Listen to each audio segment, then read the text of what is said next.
Yes. Let me just check whether they are. Okay. 19. Yeah. I think, yes, I think probably we should start now. So I request Madam to start the talk for today. I think people will join in soon.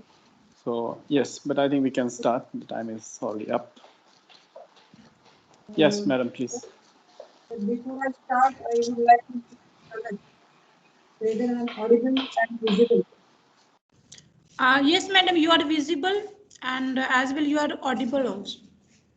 Very good. Okay, then I start. So, hi everybody. Uh, I remember last time and even the last before last, we said that we are slowly entering into deeper and deeper waters. Now, I think the time has come for all of us to take a dive into deeper waters. I should say slightly deeper waters. So with this session, we will be confronting ourselves directly with money. We have to be there first, equipped with the tools we have introduced so far, to keep them ready to enable us to employ them whenever required. Those of you who attend this course without homework may find the next session slightly difficult, in spite of my attempts to make them easier. Anyway, now, this session, I will be talking to you about the descriptive technique. Just a small request to all the participants to mute themselves. Please check your microphone settings. And please mute yourself while Madam is speaking. Thank you. Yeah, Madam, you can continue. Okay, should I continue?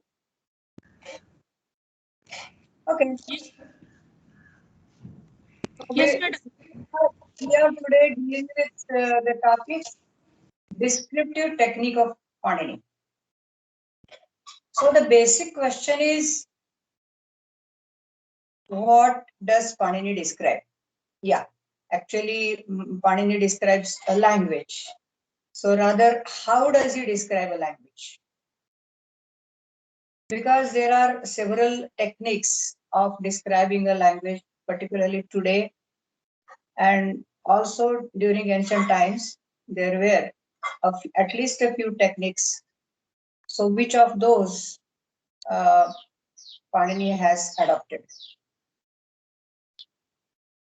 The scholars who have already dived deeper into Panini's grammar, they give an answer to this question, and they say that for Panini, description of a language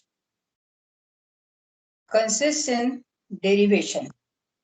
So one single word, derivation, is a reply to the question, what is the descriptive technique Panini has used?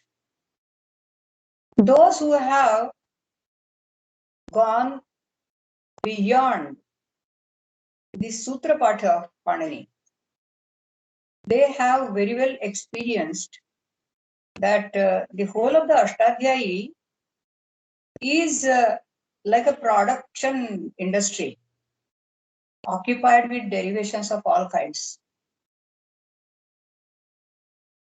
Panini's grammar is a derivational system. It is always described as a derivational system. And it is also described as a generative grammar in modern linguistic terminology. I am not going deeper into what a generative grammar is and whether we can really describe Panini's grammar as generative grammar, because this particular question has been discussed by modern linguists. But it is a generative grammar only in the sense that it generates words. And therefore, traditionally also it is described as Shabdanushasanam. Atha Shabdanushasanam is the very first expression that we find with which Patanjali's Mahavashya begins. And Shabdanushasanam means an instruction into words. So Panini deals with words through derivation. So this technique of description is not invented by Panini. It is peculiar to the Indian tradition of language analysis.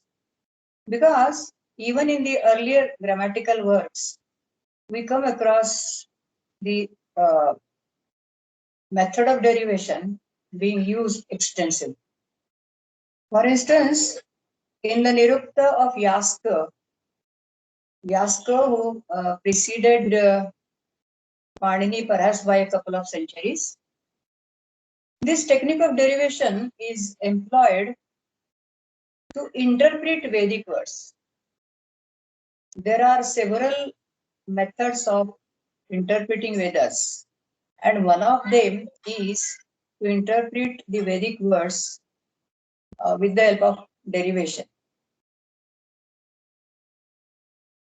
So derivation or etymology is one of the means used even by the Vedic scholars to interpret Vedas. And if we even cast a glance at these commentaries on Vedas, we find that a number of times they are engaged in giving etymologies or derivations of words. We have also seen earlier that the essentials of derivative procedures, such as the root and suffix analysis and building words from this pair, already existed during Yaska's time. A glimpse into the text of the Nirukta shows how passionately Yaska tries to trace the basic root behind each and every word, because it is his declared proclamation that each and every word in the language is derived from a root. So he tries to give etymology of each and every word in his Nirukta, irrespective of whether it is a Vedic or a non-Vedic expression. So much is his liking, or so much is he involved in giving etymologies.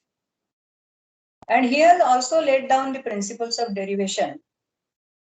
And these principles, they clearly reflect his predilection for derivation. Because in one of the rules, he says, na samskaram adriyeto. So he clearly sets aside the grammatical procedure by saying that one should not care much for the regular derivative procedure.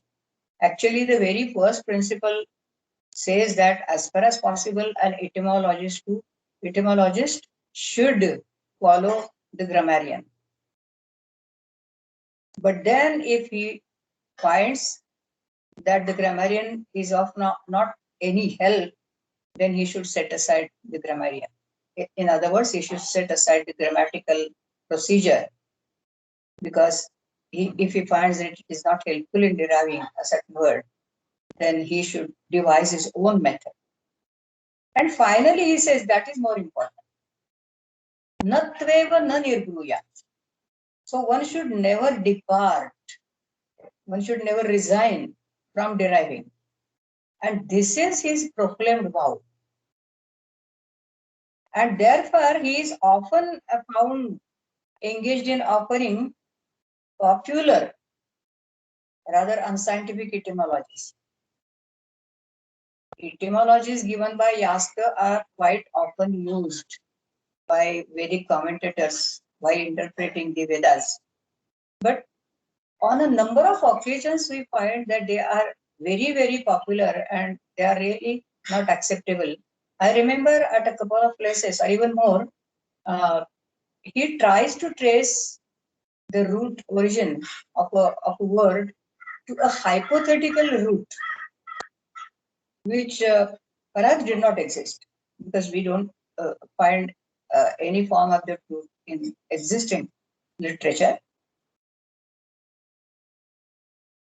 And yet, his invaluable contribution to the development of the science of language analysis cannot be questioned.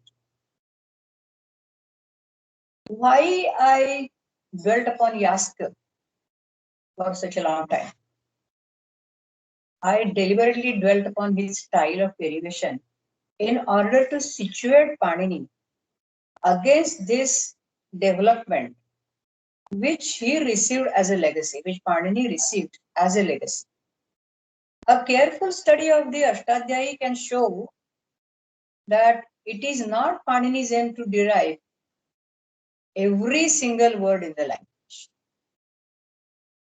known to him. He seems to have left a large chunk of words involving intricate structure and therefore a complicated derivation or derivational procedure. And many such words which are left by Panini underived, unexplained, undiscussed, they have been taken up by the Unadi Sutras. So Panini confined himself to regular patterns of linguistic expressions and developed his descriptive technique to suit their requirements. He thus stands between, on the one hand, Yaska, proclaiming that each and every word must be derived from a verbal root, and on the other hand, Unadi Sutras, where hardly any derivational procedure is involved, because Unadi is just pair a root and a suffix, a root and a suffix. But they do not explain the meaning and they do not also bother about the prakriya, although they sometimes use Paninian anubandhas to indicate that there is a guna or vritti or whatever caused by that anubandha. But beyond that, they don't. So Panini is actually, I should say, strikes a golden mean. So his is a more systematic approach with a disciplined step-by-step derivative procedure. Derivation or prakriya, as I said, his Ashtadhyayi appears to be a factory. So the derivation or prakriya, it constitutes in fact a very flesh and blood of his grammar. And therefore, I have read in one of Dr. H.D. Joshi's books, and he says about this prakriya and Panini's strong liking for prakriya, that he says mastery of Panini is shown in mastery of prakriya and the rest is silence. So he almost says that Panini's grammar is equal to prakriya or prakriya grammar. And even later developments in Paninian school, they are marked with a series of recasts of Ashtadhyayi, with the sutras rearranged for facilitating prakriyas. So we have quite a few prakriya works which came into existence in the later period, such as Prakriya Sarvasva, Prakriya Kaumudi, Siddhanta Kaumudi, which was again followed by its different abridgments like Laghu Siddhanta Kaumudi, Madhya Siddhanta Kaumudi, Sara Siddhanta Kaumudi, and so on. And in these Prakriya works, what we have is We have prakriyas classified into different sections. Those who have already studied Laghu or Siddhanta Kaumudi, they know this. The prakriyas are classified into sections like nominal declension, verbal declension, krut formation, tadgita formation, samasa formation, etc. etc.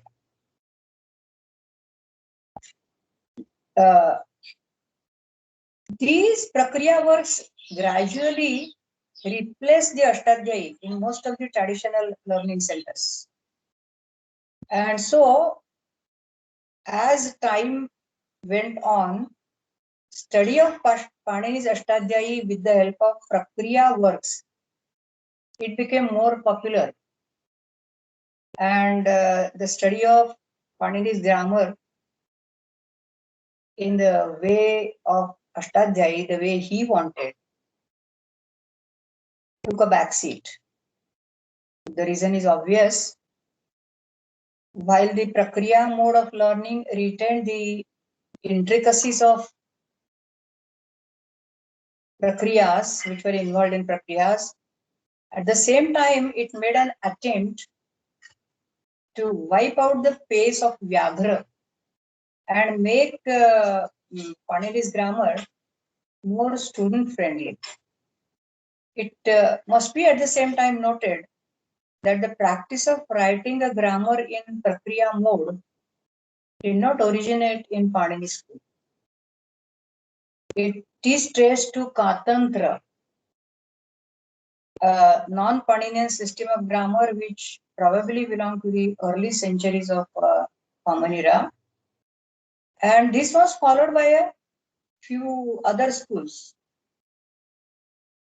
At the same time, there is a series of non-Paninian schools like Chandra, Jainendra, Shakatayana, etc., in which the Paninian style of Anuvrutti-based construction or composition is followed. So we have in the history of Indian grammatical literature two streams of writing grammars, in which in one of them Panini's style consisting of arranging sutras according to Anuvrutti is followed, whereas in the other stream the Katantra style, writing prakriyas or prakriya-wise arrangement is found.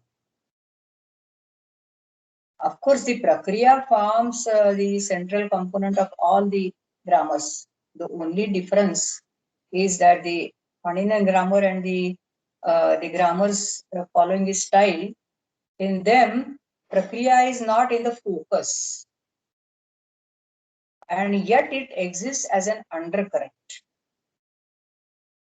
As it is found, whereas in the other grammars, prakriya is in the focus. Panini and his followers of other systems, they opted for Anuvrutti arrangement because they valued brevity more than clarity. So on the one hand, we have brevity given more importance. On the other hand, we have clarity given more importance. It must have indeed been a challenge for Panini and of course others who followed him to let the stream of prakriya flow throughout the system unhampered by the working of Anuvrutti. So brevity and clarity, to maintain a balance between both, must have been a challenge for Panini. But actually, when we study Panini, we find that he excels in his skill as a grammarian in maintaining parity between the two. Now, why don't we indulge into some prakriyas? Because that is the only way to get closer to Panini's descriptive technique and also to be friends with Panini. In fact, studying Panini without understanding prakriyas is like, as they say, it's a well-known saying, Hamlet without Prince of Denmark. So henceforth we are dealing with some prakriyas, but don't get scared because I have chosen very, very simple prakriyas, simple operations to start with, and I am not going into the complications. These derivations, these prakriyas I have chosen also with a purpose. I also at the same time want to point out the principles of ordering of rules which are adopted in Panini's grammar. So let us begin with number 1, and Talak, will you show this picture? Yes, madam.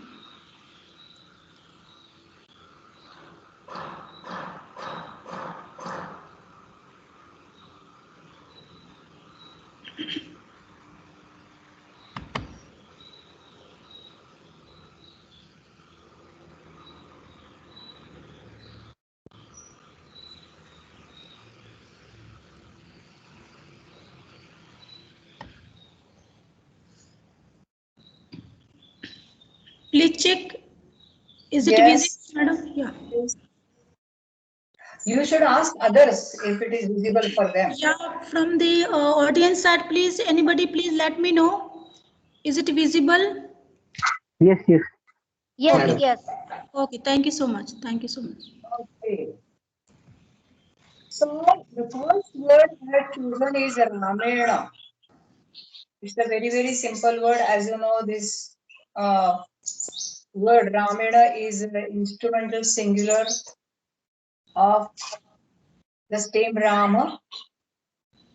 And here we have a formation involving 5 steps of Prakriya. It begins with the pair of a nominal stem and a suffix, Rama, Ta. And then it continues with a series of operations. So, Ta you can very well recognize is one of the suffixes which are enlisted in this long list, Svaujasamau Chashtabhyam list. So, this Ta is the instrumental singular suffix. At the next stage, we have 2 rules, Chutu and Tasya Lopa. So, Ta at the beginning of Ta gets it Saudnya, gets the name it by the rule Chutu, and the rule Tasya Lopa teaches its deletion. So, one moment it gets the name, second moment it disappears. So, it goes away, and what remains is only A. And therefore we have Rama A. At the next stage, this instrumental singular ending A is substituted by ina by the rule tang ngasingasam inatsyaha. Tang ngasingas, they are substituted by inner, at, and syo. And thus we have here Rama plus inner. And then at the next stage, the sandhi between the stem final a and the initial e of the suffix takes place, and that is guna sandhi by the rule ad gunaha. So we have Ramenam. And finally, retroflexion, change of no into no, which is caused by the closeness of ra. So whenever ra appears in a word, that always causes the change of no into no.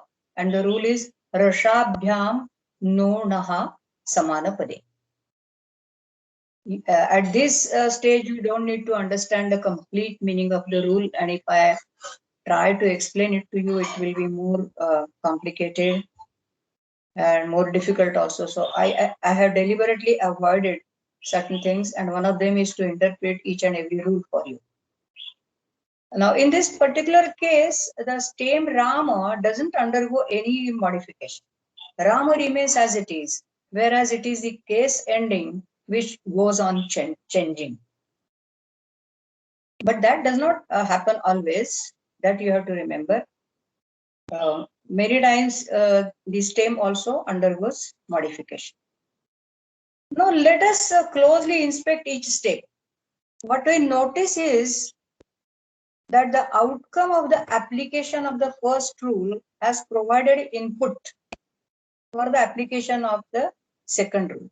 For instance, the addition of the case ending ta provides an opportunity for the rule chutu to apply, because for the application of the rule chutu, there has to be either cha varga letter or ta varga letter, cho, to, cha, etc.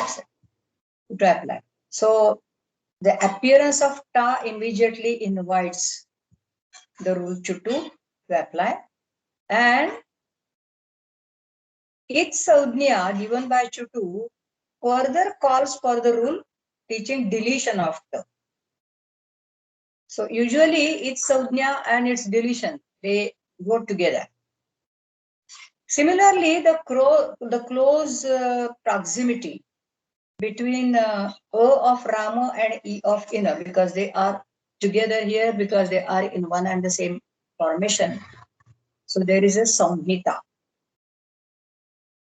If you remember this ancient karika, samhita ekapade nitya. So there is a samhita, and samhita means absence of any intervention. So O of Rama and E of Ina, they are very, very close together. And therefore, guna takes place. It is, the situation is favorable for the guna rule or guna sandhi rule. And further, the closeness of Rama or of Ra in Ram with Na of Ina attracts the rule of retroflexion. Now, when we glance through the numbers of the rules, what we find is that their application is not at all governed by their respective order in the Ashtadhyayi. For example, the rule in the 7th chapter is applied before the rule in the 6th chapter, as you see on the paper. Now then, the question is, how is this ordering decided? As I said, the output of the rule, output of a certain rule provides input for another rule. In other words, every sutra in the Ashtadhyayi is waiting for an opportunity to take effect. As soon as it notices a prakriti and a pratyaya being paired. Every sutra operates in a certain environment, and if that environment presents itself, the sutra approaches immediately and it becomes operative. There is a paribhasha parjanyavat lakshana pravrutti. So just as rain falls on a barren ground as well as in water everywhere. Similarly, a sutra, wherever there is a possibility for it to apply, it just falls upon that. It actually looks at the prakriti pratyaya pair as a prey, and it pounces upon it, kind of.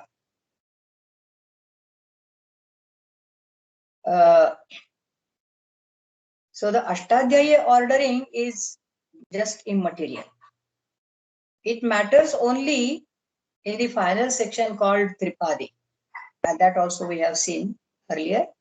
And also, yes, there is one more section called Eka Saudhnya Adhikara, which begins with the 4th pada of the first Adhyaya, and it ends with the last sutra of the 2nd pada of the 2nd Adhyaya. So these are the only 2 sections in the whole of the Ashtadhyayi where the order of the sutras is very important, and their application takes place strictly according to the order. They are altogether about 295 sutras. I remember I read it somewhere in H.D. Joshi's book. So 7% of the rules in the whole of the Ashtadhyayi, they apply in the same order in which they are taught. Otherwise, in the rest of the Ashtadhyayi, the Ashtadhyayi order is not at all followed. All the rules they move very freely, they look at each other, they feed each other, and they also bleed each other, to use Paul Kiparski's terminology. But for us, it is important to say that they feed each other with a favorable environment to take effect. So we can imagine a situation, as I said just now, we can imagine a situation in which a verbal or a nominal root is paired with a suffix. The pair is surrounded by all the rules in the Sapara Saptadhyayi, and each rule is given a mandate to perform on the pair as soon as it finds a favorable condition.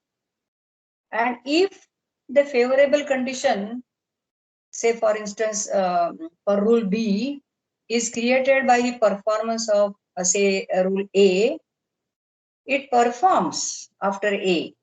So this is how the sequence is decided. And this actually explains the ordering of the rules. It's very, very free, and it is decided only by the feeding relation among the sutras. At this juncture, a student may feel uncomfortable and ask, why do we need to take these steps to derive the form Ramana?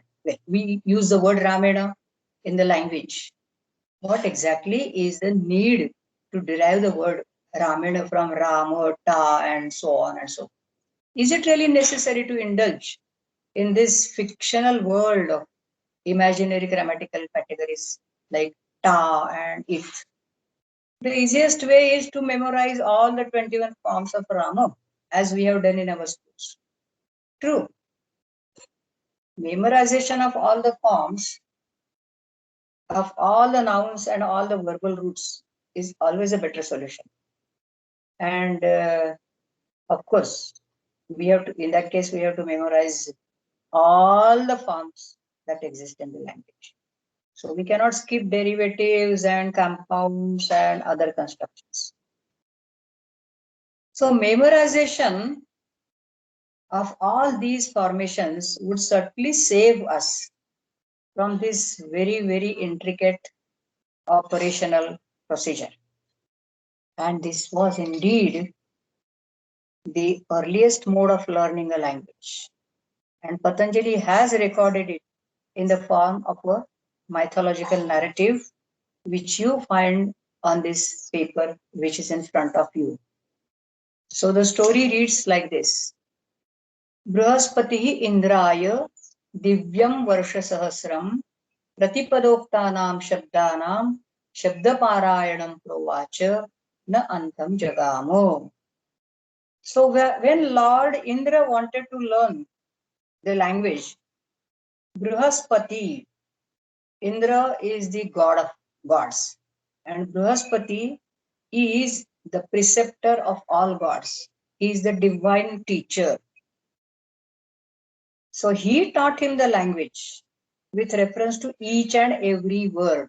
Pratipadoktanam Shabdanam Shabda Parayanam Pravach. So how did he proceed? He took up all the forms of the word Rama and he says, now understand, try to understand Ramaha, then Ramam, then Rameda, and so on. So this is Pratipadokta Patha or Pratipada Patha. This practice is known as Pratipada Patha. But as there were billions and trillions of words in the language, the lessons continued for a divine 1,000 years. And so he says, Divyam Varsha Sahasram. So, you know how much it comes to divine 1,000 years in our own human years, if we try to transform it. According to the mythological almanac, 4,800 million human years, they make one divine day. And now you have to go on multiplying this day by 365 into 1,000 Divyam Varsha Sahasra. Anyway, so this Pratipada Patha method of learning, this language failed even in case of divine figures like Indra and Brihaspati.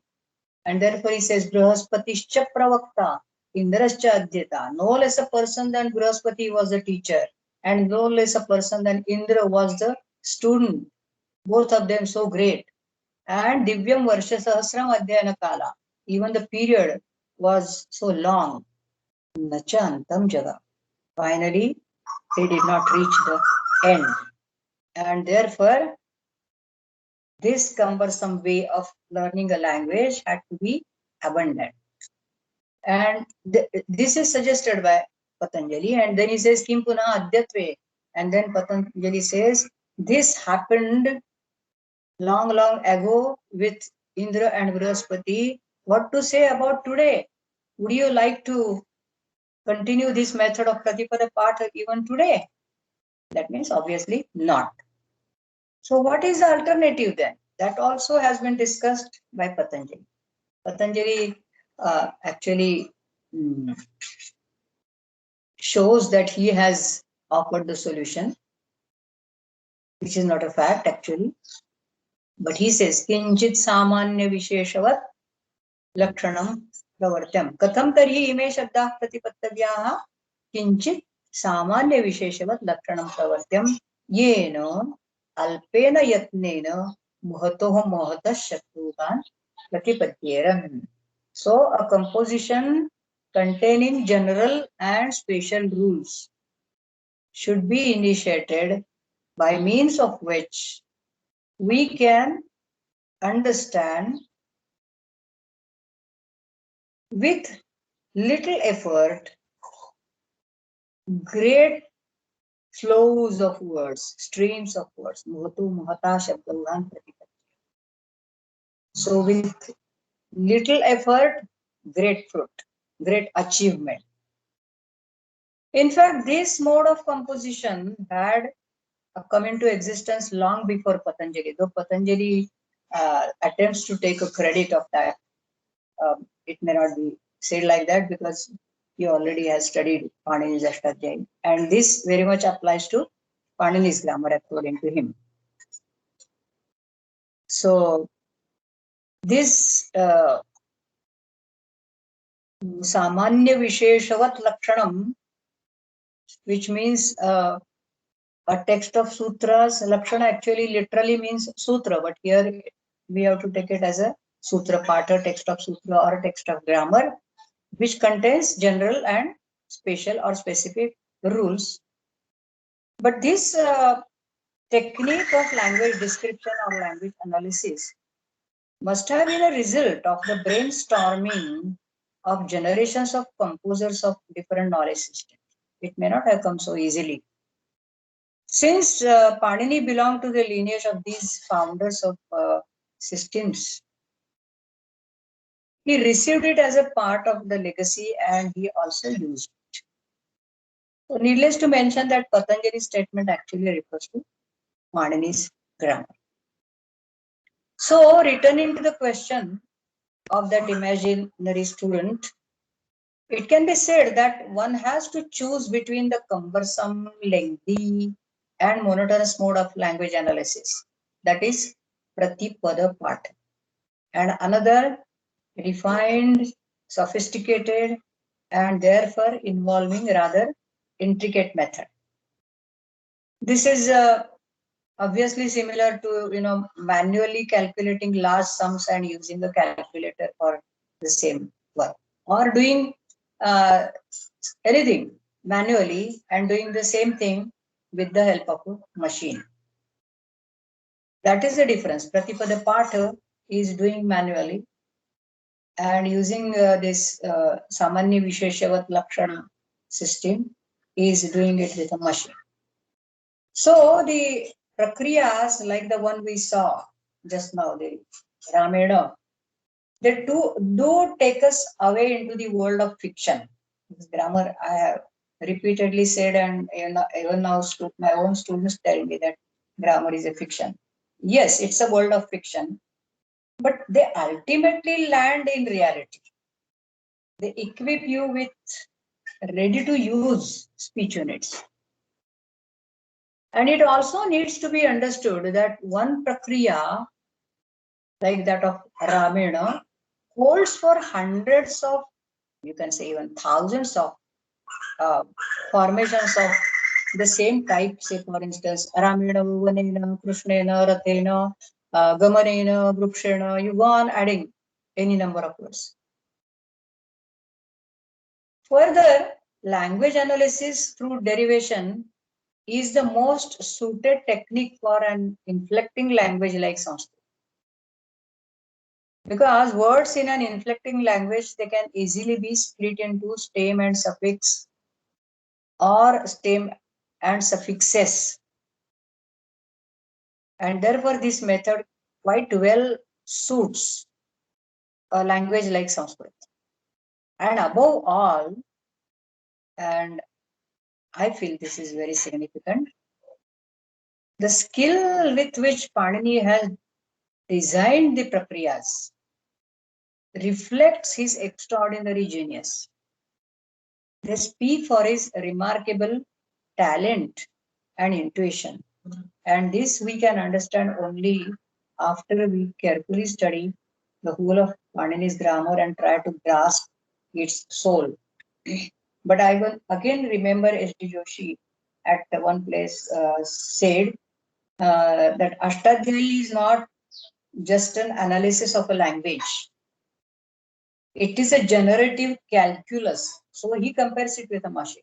It is a generative calculus as against the paradigmatic grammars developed in Greece and Rome. So this is the basic difference between Panini's technique and the technique adopted by his contemporaries. Maybe, I don't know, contemporaries, Greek and Latin grammar, perhaps they came a little later.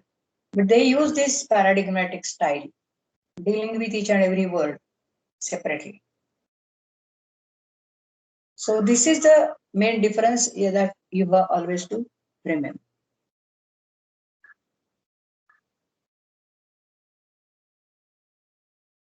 I think we have to take up a few more prakriyas also, because the derivative procedure is not always as simple and short as it is seen in the formation of Ramena. It can get more and more complex due to different reasons. And one of the reasons is the possibility of simultaneous applicability of two rules. Sometimes in a given situation, two different rules find an environment suitable for their application. And it happens many times. So there is a conflict. Two rules at the same time claiming to be performing on a certain pair or on a certain grammatical sequence. So how to solve this conflict? Does Panini provide any conflict solving mechanism? So we'll try to find an answer to this question by studying some more formations. So we begin with the already known formation, Sustutam. I have deliberately chosen such formations. Sustutam we have already discussed. And here the particle Su gets the name Upasarga by the rule Pradayaha and Upasarga Kriya. I have mentioned both the rules there on the paper. But at the same time, it gets also the name Karma Pravachaniya by the rule Sukh Pujaya. So Su, which is a particle, is included in the Pradi list. Pradayaha, it is said. In the list of Pradis, Pra, Para, Anu, Ama, Avu, Su. So Su is there, and therefore it gets the name Upasarga. But by the rule Sukh Pujaya, it also gets the name Karma Pravachan. And when we want to use the construction Stutam, and we intend to express puja, should Su function as Upasarga or Karma Pravachaniya? Because then the form changes. If we take it as an Upasarga, then the formation would be Sushtutam. Why? Because read the rule number 3. upasargat, sunoti, suvati, stati, stauti, etc., etc. I have given the numbers so that you can, after the class is over, the session is over, you can look into the Sutra Pata, you can look into the text of Siddhanta Kaumudi also and try to understand the meaning. But the rule, I can give you the rough purport of the rule, and it means that when an upasarga is followed by any one of these roots, and stu is one of them, sa changes into sha. And therefore we have, instead of stutam, it is sushtutam. And if it is accepted as karma pravachaniya, if su we accept as karma pravachaniya, then it would be sustutam. Because for karma pravachaniya, this rule doesn't apply. It applies only for to upasarga. Now what shall we do? Here is a conflict. At one and the same place, at one and the same time, we have two names, upasarga and karma pravachaniya, causing two different formations. Which is the approved usage? And here Panini comes to your help. Panini's rule, Vipratishedhe param karyam. Oh, I'm sorry, I did not put the rule on the paper, but now you can understand it. Vipratishedhe param karyam. The rule is Panini 142. This rule says that in case of conflict between two rules, the para, that is the latter in sequence, should be effected. And thus here the Ashtadhyayi order matters, because this particular example I have chosen from Ekasaujñadhikara. And in Ekasaujñadhikara, this rule Vipratishede param karyam appears, and it says that it is always the para saujña which prevails, and it cancels the earlier saujña. And therefore the rule giving the name upasarga to su is cancelled by the rule giving the name karma pravachaniya, because the rule giving the name karma pravachaniya is 94 and the rule giving the name upasarga is 58 and 59. Thus karma pravachaniya saujña supersedes upasarga saujña, and the form sustutam is approved for usage. So from among sustutam and sushtutam, finally we have selected sushtutam by using this rule Vipratishedhe param karyam. This is also known as the para principle or the para rule. And this, the very first conflict solving principle was for us, is stated also in the form of a paribhasha, and the text is like this: Purvat param balavat. So it is always the para, the next, the latter, that is more powerful. And this reminds me of this another saying, Yathottaram Muninam Pramanyam, which means that among the three Vyakarana Munis, Panini, Katyayana, and Patanjali, the authority lies with the next in the ascending order. So Katyayana and Patanjali are more powerful, or they are regarded as an authority over Panini, and Patanjali is regarded as an authority over both of them. It's a pity, of course, that Panini is relegated to the downmost position, which is not correct. Anyway, that is a topic which needs to be separately discussed. So we have the very first principle here, Purvat Param Balavat. And now we will go to the next illustration, and that is Tudati. Talat, it appears on the next page, I think. And there is only one more page. Talat, will you please display this? Yes, yes, madam, please.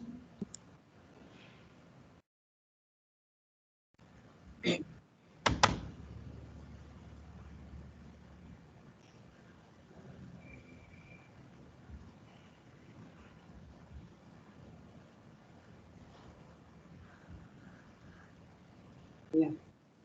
Yes. So you ask the audience whether we can do it. Yeah, please, anyone, please tell me, is it visible, this screen or not? Yes, yes, visible. Okay, thank you so much. Thank you. Okay.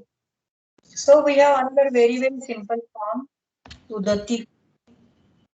Tuda is a root belonging to the 6th class of conjugation. It means to prick, to hurt, to pain. You might have understood or known the word arun to the marma to the, that which causes pain to your marmasthana. So this form tudati is the present third person singular of the root tuda. Very simple form, and it is derived as it is shown on the paper. So first we have tudati. Actually the whole prakriya begins with lat etc. that I have dropped here because otherwise it becomes more complex. So I straight away begin with T to the T, and we have the rule tiptasji siptasta. I'm sorry, I forgot to mention the number. You can find it out from the index. So tiptasji etc. And from this list you select T, which is a third person singular ending, and then you add another suffix to the, that is sh, which is a vikarana suffix, the class marker of 6th class. So to the sh T, and then show is stripped of its anubandha show by the rule lashakva taddite, and immediately tasya lopaha. Lashakva taddite means taddita varja pratyadya la shak varga. So sh gets its savnya. Sh in the beginning of the suffix. So sh here, which appears in the beginning of the suffix sh, gets its savnya and then it is deleted. And thus we have to the T and the form to the T. Actually, here at the very first step, two rules find an opportunity to effect. One is Puganta Laghu Padasya. I have mentioned the rule Puganta Laghu Padasya, which teaches guna of the penultimate vowel of the root when a Sarvadhatuka suffix follows. So here we have Tud T. T is a Sarvadhatuka suffix, and in the root Tud we have U in the penultimate position, upadha, and therefore the rule Puganta Laghu Padasya finds a scope to apply. And if it applies, the form would be Tod Ti. Tod Ti, because tu would be substituted by Guna. And the other rule which applies, actually we have applied it here, is Tudadibhya Shaha, which teaches addition of the Vikarana Sha, the 6th class marker, as I said, after the root. Now, this rule also has a favorable situation here, because the root to the is there, and it is followed by again a Sarvadhatuka suffix T, Kartarthe Sarvadhatuke Pare, Shap Pratyayavati. So, Sha is to be added. So, we have again a problem whether we should first make the guna or we should first add Sha. What should we do? There is a conflict. Now, when we have to select one of the two, let us see if the earlier rule comes to our help. Purvat Parambalavat.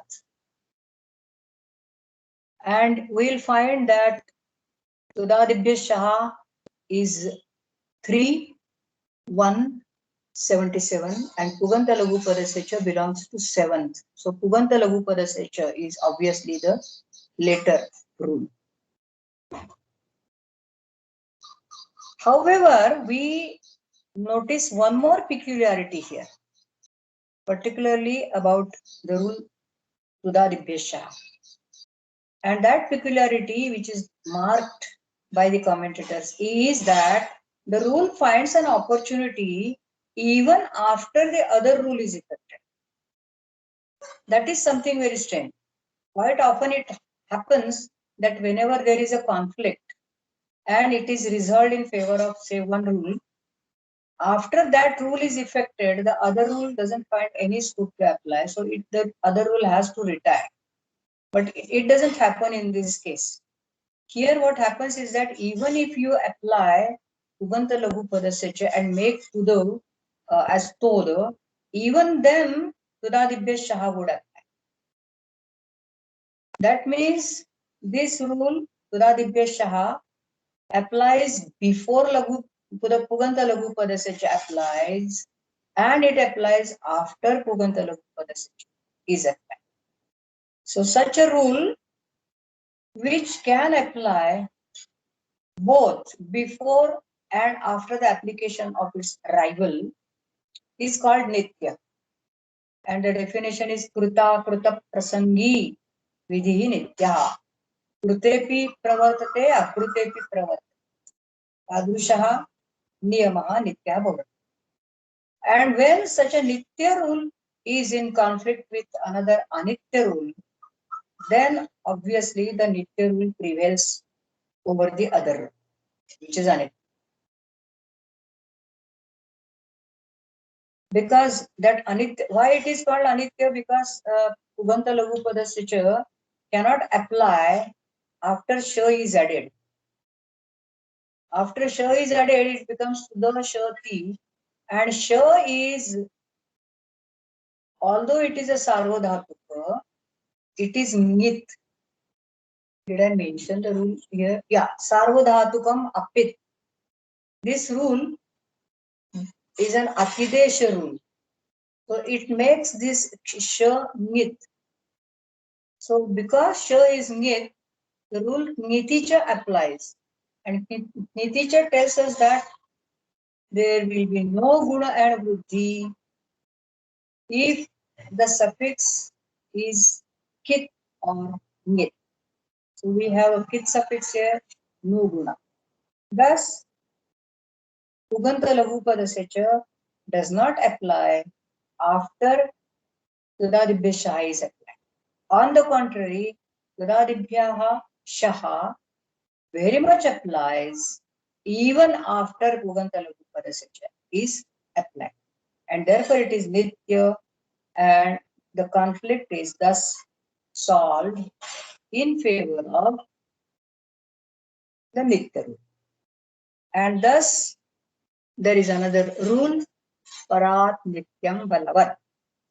And also you can say Anityat Nityam Balavat. So that Anitya, even if it is Para, it doesn't take any effect. Because Nitya is more powerful even than Para. So we now move forward to the next illustration. And then we come face to face with another complex situation. And here we have Patvya. Patvya is a third person singular of the feminine stem Patvi. But when we start the derivation, it begins with these three elements. So at the first step, you find Patu, Neep, and Ta. Because Patvi is a derived word.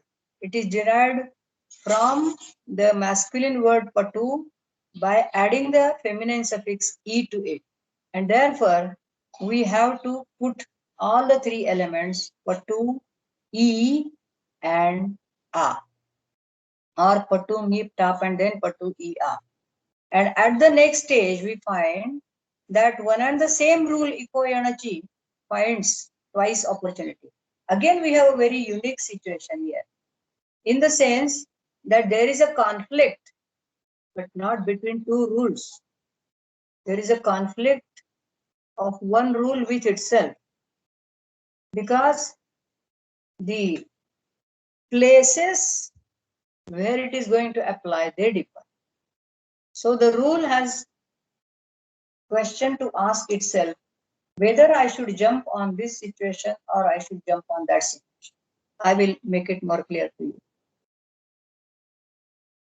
So on the one hand, we have the final U of patu and E of the feminine suffix ye.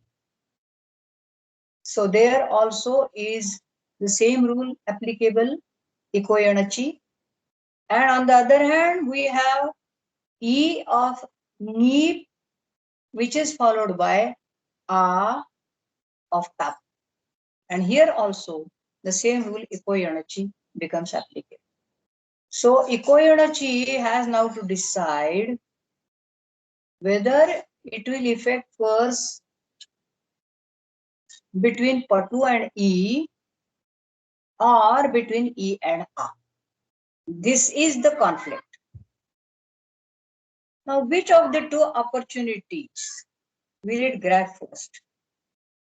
And let us see the repercussions of both these options. If the rule first applies to the first pair, that is patu E, and then guna takes place between, yan takes place between U and E, which means that U becomes wo by ikoyanachi. So the resultant form would be patvi, and it is followed by pat-a, and then at the next stage, again there is a scope for ikoyanachi to apply, and then E of patvi combined with a results in patvya. So E of patvi also changes into yo. First of all, we have change of U into wo, and at the next stage, we have change of E into yo. And this is how the form patvya is derived. So this is one way. If we apply ikoyanachi first to the first pair and then to the next pair. Alternately, the rule applies first to the second pair, E and A. In that case, the resultant form will be ya, because E becomes yo and joins with the following A. So it becomes ya. Now, what do we have before us? Patu plus ya, because E and A now they are combined together. Since there exists no vowel after E, the rule ikoyanachi has no scope for second time to apply here, because E has already been submerged into the following ya, following A, and therefore the resultant form will be patu ya. So by accepting one option, it is patvya, and by accepting another option, it is patya. Which of the two options should be followed? The first option leads to the form patvya, and the other to the patya, as we have seen. And this dilemma is resolved by invoking the rule antarangam bahirangat baliya. It means antaranga operation is more powerful than the bahiranga. Now, what is antaranga and what is bahiranga?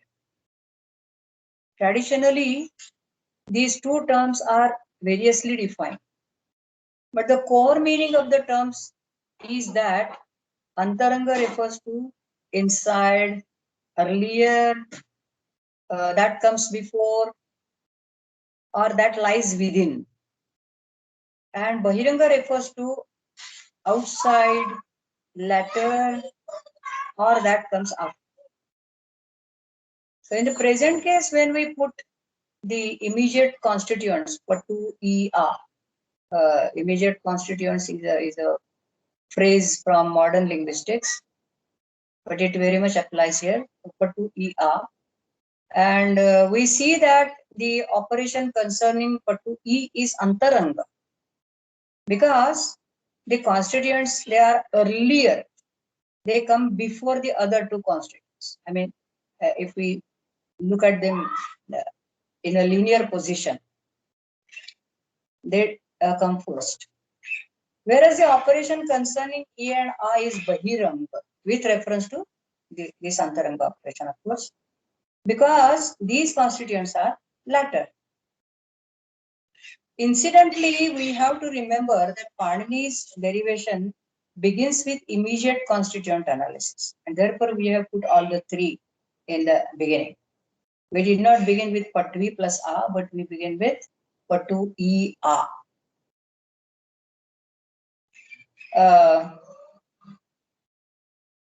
Panini's derivative procedure begins with splitting of speech units into smaller components, and this analysis is dictated by form, meaning, and function. That also we have to remember. So among the three immediate constituents, Patu, E, and A, Patu and E or Patu E, they form Antaranga with reference to E, A. And therefore the sandhi between U of Patu and E takes place first. And after Patvi is formed, it is further joined to the following A, again by the same sandhi rule, and the form Patvya is thus obtained. So this is also another rule of ordering of sutras while forming prakriyas. We have seen Purvat Param Balavat, Parad Nityam Balavat, and Nityad also Antarangam Balavat. So Antaranga is Balavat with reference to the other one, which is Bahiranga. And there are several cases of Antaranga Bahiranga operations, and this paribhasha is being applied also in Mahabhashya and in later Karikas, and there has been a lot of debate over whether this Antaranga paribhasha holds for the Paninian system, if at all it holds, in what way, etc., etc. So these complications we are not going into right now. Now let us take up the last illustration of the last also of the present session. I have again chosen a very, very simple word pathanta. And soon you will have this pathanta, because when I come to an end of my patha, this session, you will say pathantaha jataha. So the session has come to an end. This is the meaning of patha, anta, pathasya antaha, pathanta. So this is a samasa of two words, consisting of two words, which are the patha and anta. These two constituents placed side by side, they invite two sandhi rules, adgunaha and akasavarna dirgha. And I have shown both of them on the paper. Adgunaha prescribes guna sandhi between O and a following vowel, any vowel. And guna means any one of the three vowels, O, A, and O. Some of you are already acquainted with this, ading gunaha. So this is what is known by the term guna. And akasavarna dirgha prescribes dirgha of ak vowel, that is dirgha of O, E, U, Ru, or Lu, when followed by its savarna. So when O is followed by O, E is followed by E, and so on, this savarna, this dirgha takes place. So for an example, nadi followed by the word isha, this sandhi is nadisha. This is an example of savarna dirgha. In the present case, since the final O of patho is followed by the initial O of anta, both guna and savarna dirgha are applicable. So there is a conflict between two rules being simultaneously applicable. It can be resolved by invoking the rule. Finally, the rule is utsargat apavado baliya. an exception is more powerful than a general rule. In the present context, ad gunaha is utsarga. It is a general rule with reference to, of course, akasavane dirgha. It is a general rule because it covers all the cases of O followed by any vowel. Whereas the rule akasavarne is a special rule because it operates in a limited domain. The domain is A followed by its savarna. So akasavarne dirgha has a domain of A followed by O. Whereas adguna has a domain of O followed by any vowel. This is the difference, and therefore akasavane dirgha is an exception. So this domain is within the domain occupied by adguna. The domain of apavada is always within the domain of an utsarga. And unless it sets aside the utsarga or the general rule, it cannot find a school. And therefore, the rule says apavada always cancels utsarga. We have already seen this rule, utsargat apavadu baliyan. And it is, apavada is always declared as not powerful. And it always takes effect. And thus here, when O is followed by O, it is not guna, but it is savarna dirgha which takes place.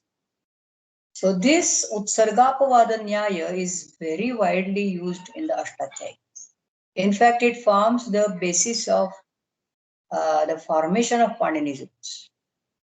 If we cast a glance at the Ashtadhyayi, we will find that quite often there is a general rule followed by a Vishesha Sutra followed by a specific rule.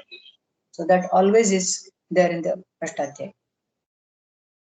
So far we have seen these four: Parat Nityam Balavat, Purvat Param Balavat, Parat Nityam Balavat, Nityad Antarangam Balavat, and Antarangad Apavadopaliyan.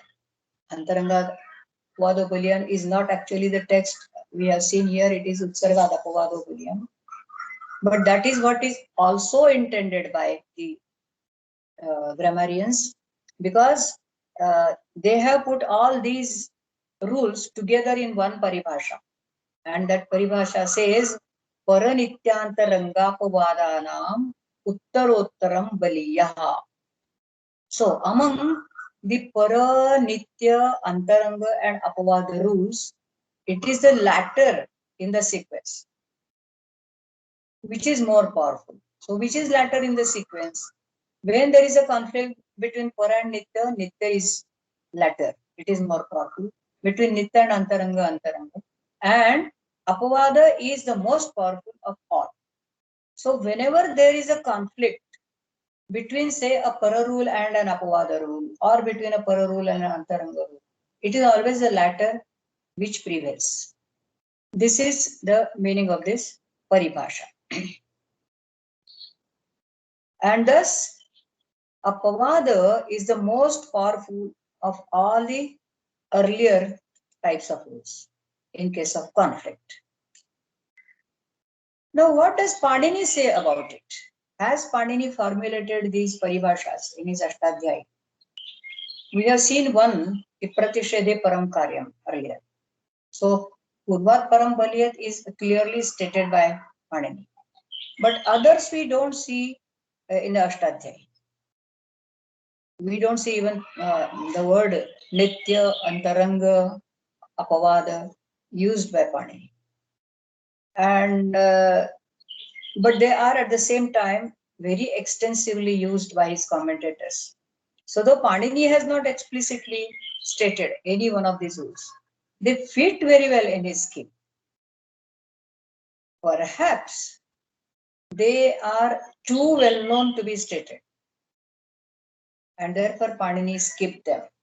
Because as we have seen earlier, Panini has skipped, or Panini has omitted quite a few rules, paribhashas, which are very, very obvious and which are at the same time followed also in other systems.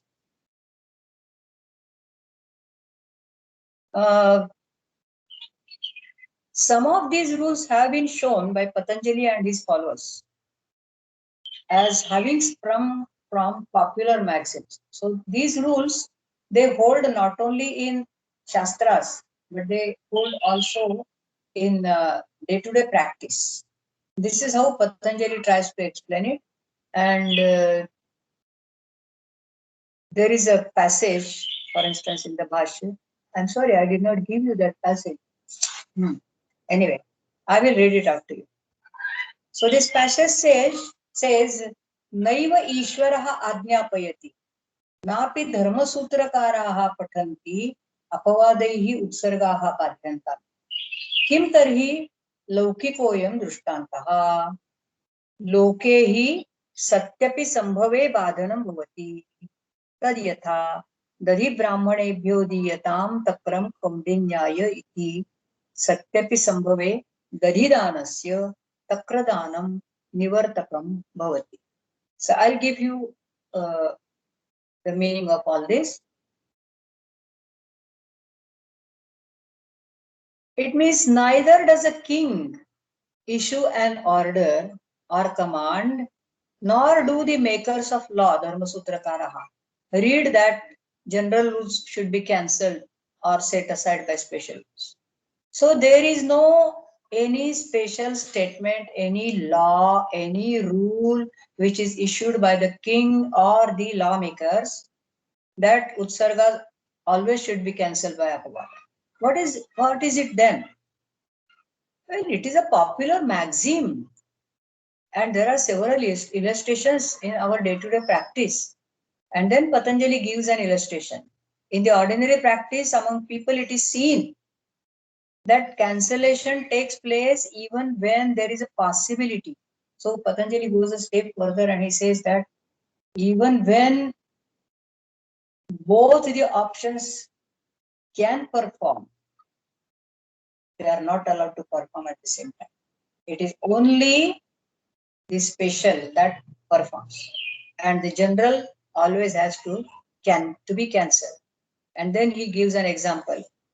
Brahmanebhyo dadhidiyatam takram kaundinyaya. So here is a situation where all the Brahmins are sitting to relish the food which is being served to them. And then the master gives an order, and the order is like this: give curds to all the Brahmins, give curds to Brahmins, buttermilk to Kaundinya. So Kaundinya gets buttermilk. Actually, this sentence could be interpreted as give curd to Brahmins and buttermilk to Kaundinya means buttermilk also to Kaundinya. Or Kaundinya also can claim later on that why not curds to me? Buttermilk is an addition to curds. So this is not how we can interpret the statement. It is Satyapi Sambhave Daridanasya Takradanam Nivartakam Bhavati. So it is quite possible to serve both curds and buttermilk to Kaundinya, who is one of the Brahmins. But the poor fellow becomes recipient of just buttermilk and not curds. So this is how Dadhidana is Samanya. It is a general statement, and Takradana is a special statement. And therefore, in case of Kaundinya, the special statement that is made Takradana cancels Dadhidana. At another place, Patanjali cites another popular maxim to show how a special case overrides the general when there is no possibility of both being applied simultaneously. So here it is asati sambhave badhakatva. In case of Kaundinya receiving takra, there was a sambhava, sati sambhave. There was a possibility of Kaundinya receiving takra dadhi also at the same time. But there are some cases where there is no possibility of the other alternative to perform. So he states yet another illustration from day-to-day practice, and that is Brahmana bhujyantam mathara kaundinyo parivevishtam nedanim tau bhunjati. So it means that again a dinner is arranged for Brahmins and the order comes from the master. May the Brahmins be fed, but Mathara and Kaundinya should serve. They do not eat now. So Mathara and Kaundinya among the Brahmins, they are separated. And they are asked to serve instead of eating. Here, Mathara and Kaundinya obviously cannot eat while serving. And therefore, we can say that it is very much a case of asambhave, asati sambhave badakatvam. That means cancellation by a special case when there is no possibility of the general rule to apply. Later commentators have extensively used all these nyayas and rules to resolve conflicts. So today we have seen how the descriptive technique of Panini is used and how it is interpreted and understood by the later commentators, and while performing operational procedures, how they decide whenever there is a conflict between two rules. So I stop here, friends. I thank you very much. And if you have any questions or if you want to add anything, you are most welcome. Thank you.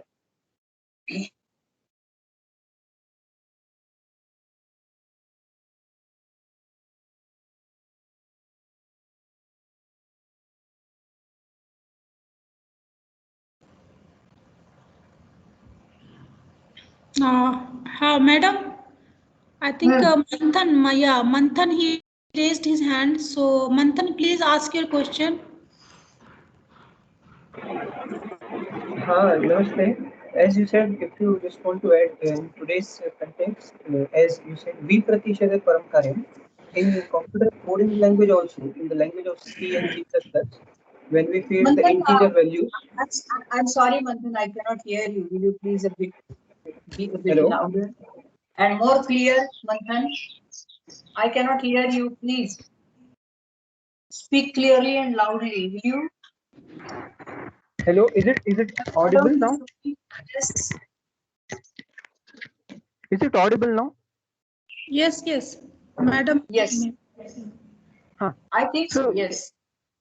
When we give the integer values, let's say for integer a is equal to 27, and just later if we feed the value integer a is equal to 52, and when we press print f, so computer that it gives the output which is added latest, means it will give the output as a is equal to 72 rather than the initial one. So this is kind of the Vipratishade Param Karyam in the language of C and C++ coding language, just added. And the question is of in the Ramayana, if Chutu has the it sanya, so we only has a. So rather than tagasi gasam vinatsya, it can be simplified because the ta will always get it sanya and tasya lopa always. So rather than tagasi gasam vinatsya, agasi gasam vinatsya would be easier rather, because Panini has given it sanya to that ta. So he knows that every time that will get its sanya and tasya lopah will bhavet. Nishchit hai na? So a will get substituted in ina will get substituted in place of a and not ta, because that ina will find for ta, but there is no ta at all. There is only a. So can this be reformed? Please just give some. If you remember, in one of my sessions, I explained to you the purposes of Anubandhas, and they are twofold according to Dr. Devastari. You better have a look at the book. And one type of prayojanas or purposes is non-metalinguistic. And among the non-metalinguistic purposes, there is one which is described as how should I describe it? Giving an identity to that particular suffix. So Panini has very purposefully added the Anubandha ta to the suffix a because Panini wants to very clearly define ta as instrumental singular, and he doesn't want that ta to be confused with earlier su, out, just, out, just, ta. So if he says just a, it would be shasa, something like that. So in order to remove confusion, ambiguity, also he has added some anubandhas. So this kind of non-metalinguistic function is often found to be performed by anubandhas in his scheme. They may appear to be redundant because finally they disappear. But some kind of purpose they do serve like this. It's a kind of a tag, identity mark, you can say. For instance, in the rule, Panini says tang asingasam. So ta, which is identified as an instrumental singular, is used in the rule ta. Okay, okay, fine, ma'am. Got it. Thank you.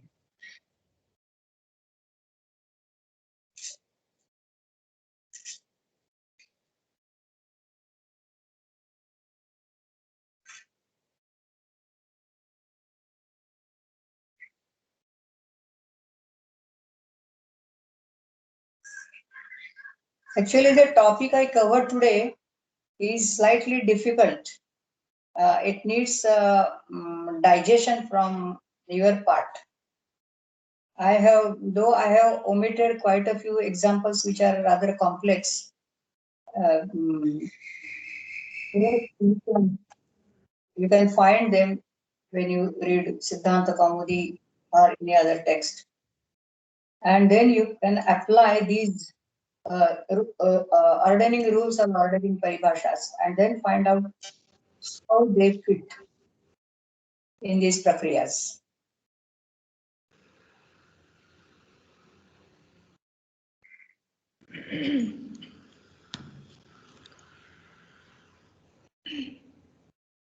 Can I ask one question? Yes. Nidhi here. Nidhi, yeah. Yes. Ma'am, namaste. May I Ma'am, know who speaks? Nidhi. Nidhi. Nidhi, okay. Nidhi, Ma'am, yes. I have a question which is very basic, not related directly to the topic, but today you were mentioning that Siddhanta Kaumudi or that Prakriya is quite popular now. So according to you, Ashtadhyayi, reading in the Ashtadhyayi manner or reading it in Siddhanta Kaumudi, what is the best solution for today's, you can say today's students? What do you feel, how it should be looked at, what they should get first, how it should be taught? Because it is taught differently in different universities, differently in different pathshalas. So according to you, what is the best solution? What should be done? And if we are teaching in particular way, what should be the focus on in that sense? You have been studying Panini in Siddhanta Kaumudi way. I have studied it in Siddhanta Kaumudi way. Yes. And now you study Ashtadhyayi. Now afterwards, I studied Ashtadhyayi. So I think you are the judge yourself of the whole thing. Because if you study Ashtadhyayi the Ashtadhyayi way, you find it definitely difficult. Because Ashtadhyayi is not meant for students like you and me. I had very clear in the beginning that Ashtadhyayi is meant for those who know something very well Yes. and who know Panini's grammar very well. Because each and every rule in the Ashtadhyayi presupposes the rest of the Ashtadhyayi. You start with Vriddhi Radhesh and then you will yourself experience. Yes. There are some schools. There is a school in Varanasi, there is a Pathashala, and there are a few others where Panini's grammar is taught by Ashtadhyayi order. But I have experienced that. In fact, there was one Pandit who asked me to allow him to teach Ashtadhyayi in Ashtadhyayi order for 3 months in the University of Pune in my department. He did it. But then what I saw was that he could not teach any single rule without taking help of others. At the end of the session, the students were not very happy with that. So, to some extent, we have to take help of texts like Siddhanta Kaumudi. But I have several times also pointed out the flaws Siddhanta Kaumudi has. So, whenever Siddhanta Kaumudi appears to be falling short of something, then we have to supply. We have to fill the lacunae. I mean, we means the teachers have to complete the whole thing. Because take up a sutra like Purvatra Siddham. How it is in the Siddhanta Kaumudi? It doesn't say any single thing about the rule Purvatra Siddham. But it's such an important sutra in the Adhyayi. So now the teacher actually has to come forward and explain the rule and its position in the Ashtadhyayi. So wherever a text like Siddhanta Kaumudi is incomplete in treatment of a certain rule, then the teacher has to explain it. And if that he can do, then obviously Siddhanta Kaumudi method is more suited. I had precisely this question because I am teaching Ashtadhyayi to the first semester students, and I'm not very happy with Ashtadhyayi. Means I'm not happy in the sense I'm not making what you can say. I'm not able to make it very clear to them many times because we are doing 1-1-2-1. But precisely because Vriddhi Radhesh, as you said, it requires, and there are some students, those who have not done even BA Sanskrit, because we allow students, those who have not done bachelor level Sanskrit and directly entering for master level. So how to deal with such? That practice you should stop right away. Yeah. Who hasn't taught Sanskrit and BA or takes admission into MA Sanskrit is awful. Anyway, so you are yourself experienced it. But let me tell you at the same time, there are some sections in Siddhanta Kaumudi also, in Ashtadhyayi, which can go easy, which can go easier. Yes, that's what 1-1 is complicated, but 2-1 I'm finding it easy. 2-1 is not that complicated. Yeah. Because it's Samas section comparatively. Yeah. And even the Tadvita section, Approach section, you can go on teaching. Of course, you need some basic rules before you proceed, like Savnya rules and some Sandhi rules and a few other rules.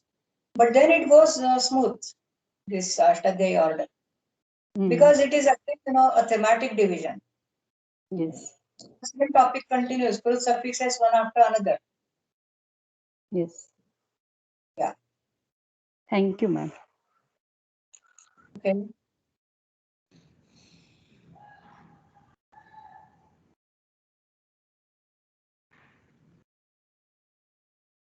Actually, whenever such a question arises, the only answer is try and yourself. Teaching and you try learning Siddhanta, Ashtadhyayi. Yes. So what is it? No, it's not easy. Learning is also not easy. Teaching is much difficult, but learning is also not easy. But it is utterly difficult. Yes. Because it's meant for specialists. It's meant for experts. Ashtadhyayi is meant for those who already know Sanskrit and who already know grammar. Who already are all the other sutras of it. Yes. We already know the meaning of each and every sutra in that. So the text is basically meant for, as I said, and not for Yes. teaching something.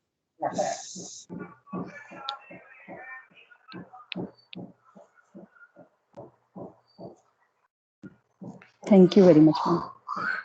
Okay. Madam Mahesh here, can I ask you a question regarding your Well, Mahesh. presentation? Very- Yeah, so actually you today mentioned these 4 different principles of Para, Nitya, Antaranga and Vada.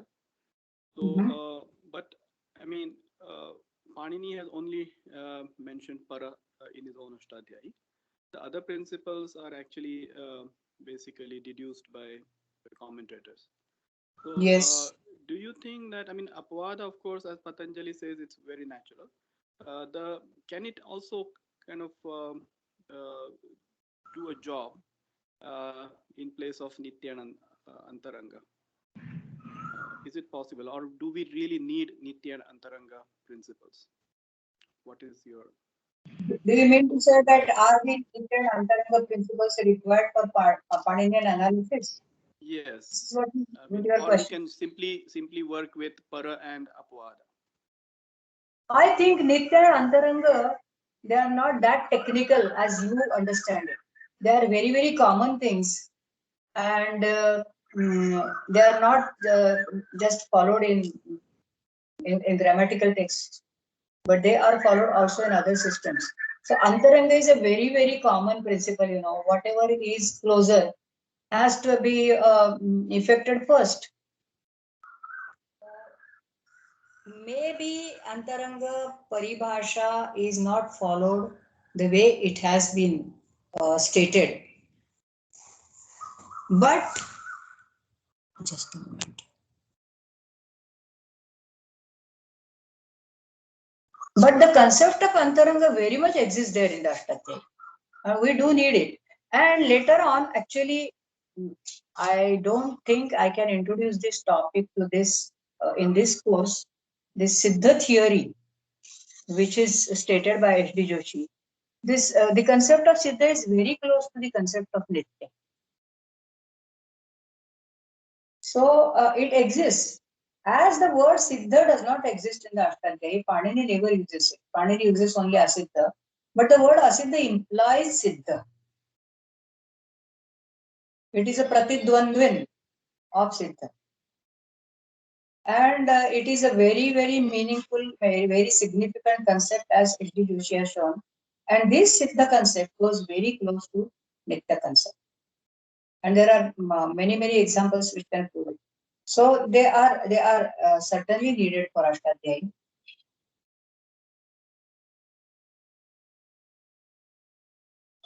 Yeah. But Okay. at Thank you. Yeah. the same time, you should remember that they are not so highly technical as the commentators later on or the Parikanshakas have shown it. Based on just Laukika Nyayas. Yatha Loke Shastre, often Patanjali says. Yeah. So there is not a very broad line of demarcation between Shastra and Loka. Okay. Yeah. Thank you. They are based on common sense, kind of, you can say. Yeah. Okay. Yeah. Thank you. Yeah.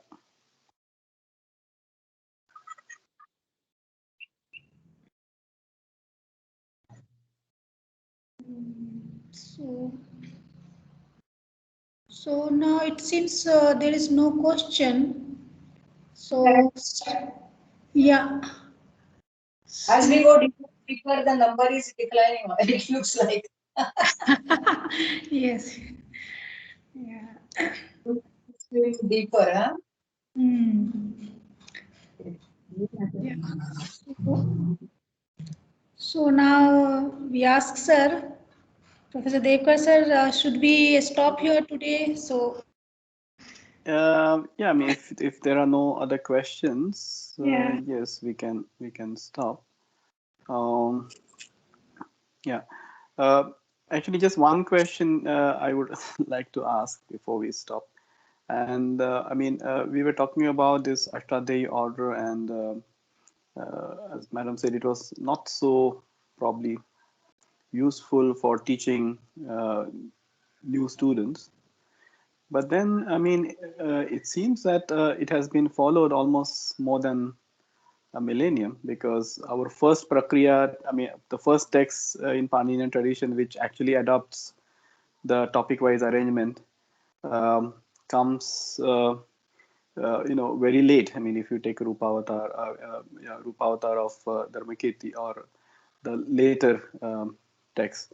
So it seems that the Paninian tradition did not really feel a need for it for a long time. Whereas, I mean, where other non-Paninian schools like Katantra, it actually started with the topic-wise arrangement quite early. So, what do you think? I mean, what might be the historical reason for it? Are there any thoughts on this? What I feel is that throughout Panditian tradition, Ashtadhyayi was always meant as a text for memorization. It was a part of their Swadhyaya. And it was not used for teaching Sanskrit language or teaching Sanskrit grammar. That this is my opinion. So even when the Prakriya works, they appear very late in the history of Sanskrit, Paninian grammars, for instance. That doesn't mean that Sanskrit grammar was not taught by Prakriya method. Because unless you adopt that method, you cannot simply go ahead. You cannot simply understand the derivation which underlies the whole of Ashtadhyayi. So while teaching Sanskrit grammar in the Pathashalas also, they might have adopted Prakriya method, because that was the only road to understand Panini's. They might be teaching sutras, they might be asking the students to memorize sutras, but sutras alone won't help. So side by side, even they say that even Panini also wrote a book on its sutras, which is lost to us. So while teaching all these gaps, they have not reached us. We don't really know the real history of these traditions. What actually happened in the Pathashalas, we have no idea. But can you imagine a situation where Ashtadhyayi was being taught to the students and they understood it? Is it possible? Yeah. Even during the time of Patanjali, it was not that easy, because Sanskrit has almost ceased to be the spoken language.